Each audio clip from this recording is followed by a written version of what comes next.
Cabriolet has always been the rarest form of golf sold to consumers. This may be due to limited practicality, performance, or poor value for money. Or perhaps it reflects the nature of this class in general. You see, the Golf Cabrio sits among a very small category of cars, including the A3 Cabrio and 2 Series Convertible. I say including, I cannot really think of any other rivals to the Golf Cabrio. This lack of supply is no doubt a response to a lack of demand. This test will cover two fundamental questions. Firstly, how the Volkswagen Golf Cabriolet performs as an everyday runaround, and secondly, whether it can live up to its drop head credentials. As with its rivals, the Golf Cabriolet can be an awkward spectacle from certain angles. The issue here is that the car is based on a hatchback, which has been modified to accommodate a lowering hood. This means a very high waist and tall rear profile. This model is the Sport line, meaning slightly lower suspension complemented by 17-inch alloys. We think it's the best version both aesthetically and to drive. The inside of the Golf Cabriolet is classic Volkswagen, meaning that although it is fairly austere and quite black, all of the quality is very good. The instrument stalks are very nicely weighted and all of the switchgear feels very robust. Another classic trait of a Volkswagen is the fact that this particular car is fairly sparsely equipped compared to its rivals from, say, Japan or South Korea.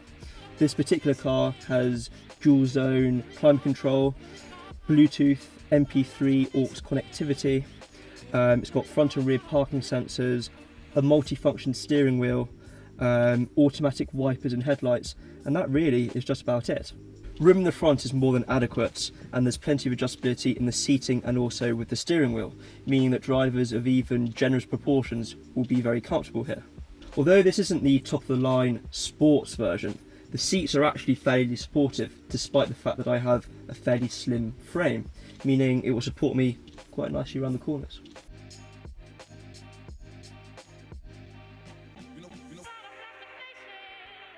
Entering the rear of any three-door convertible is seldomly an elegant affair, and clambering into the back of the Volkswagen Golf Cabriolet is no exception. This is where I would have the front passenger seat. I'm around 6'1", although as I do say in pretty much every car review, I have much longer than average legs. In terms of legroom, I am struggling, although there is lots of headroom.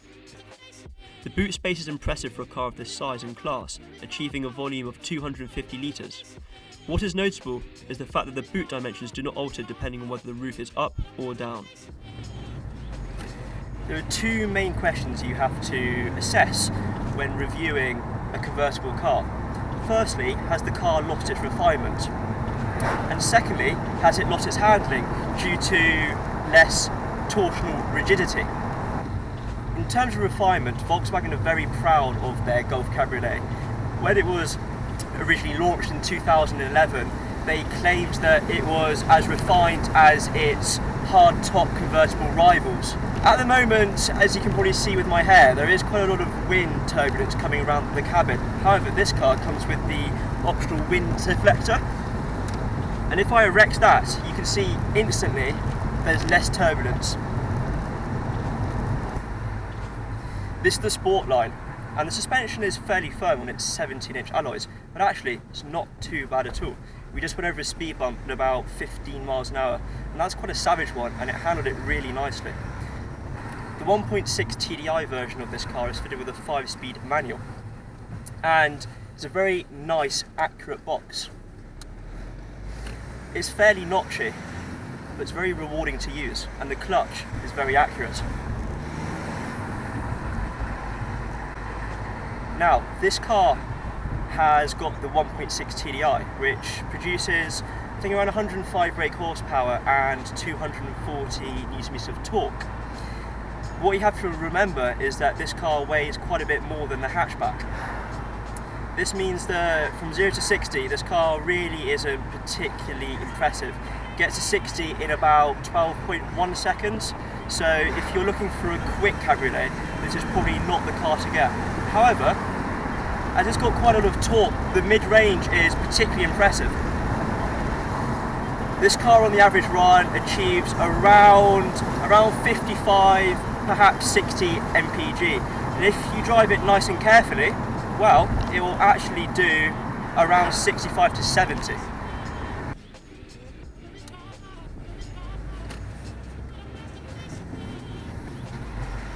Would I call it quick? Probably not. This is second.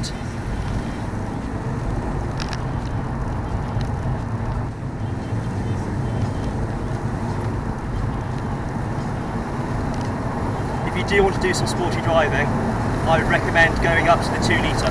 This is flat out and we've just hit 60. Even though this does weigh slightly more than the hatchback, the handling is still really good. It corners nice and flat.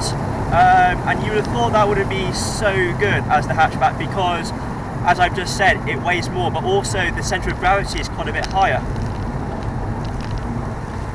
The low end torque from about 1700 RPM is adequate, I think. I say it's adequate. You never feel as if you don't have enough power, but you always feel as if you wish you had a little bit more. What I will say though, with the accurate gearbox, the light clutch and the excellent visibility, driving this car is really, really easy. Another common feature of a drop head convertible is a lack of torsional rigidity. That can mean the car can feel a bit, I wouldn't say flexible, but it can have a bit of scuttle shake. I'm pleasantly surprised once again to find that this car doesn't have any of that. The brakes, like with most modern Volkswagens, are very good. They're quite sensitive, so you have to get used to them, but once you do, you can modulate them very nicely. This is flat out, 30, 40, 45, 50, 55, 60. This is meant for the south of France. You lower the hood, you can just cruise around, and for that, it's very good. You can adopt a very relaxed driving style.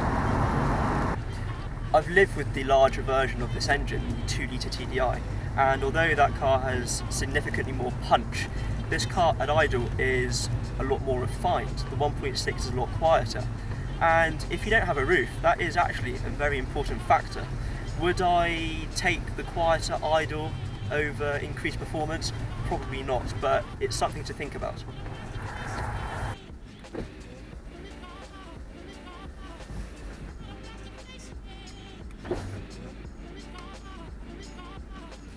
The hood comes down in 9.5 seconds, meaning it's actually class leading.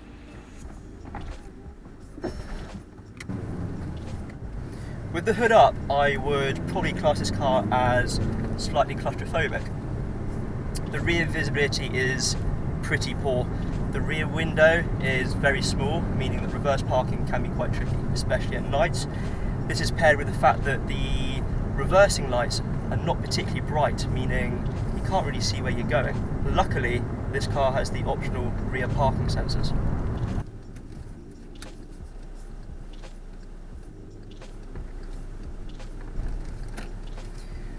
We just went up a fairly large curb, and that was an interesting test because in the olden days, if you were in convertible going over a large curb, the chassis would twist a little bit.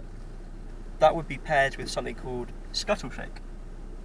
This car, however, does not seem to suffer from that. Very impressive.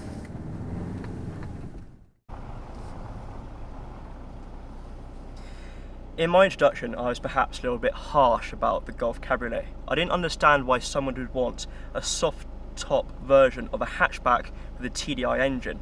Having driven this one, however, I am pleasantly surprised. I'm pleasantly surprised about how it drives, how it handles, its refinement, and also its practicality.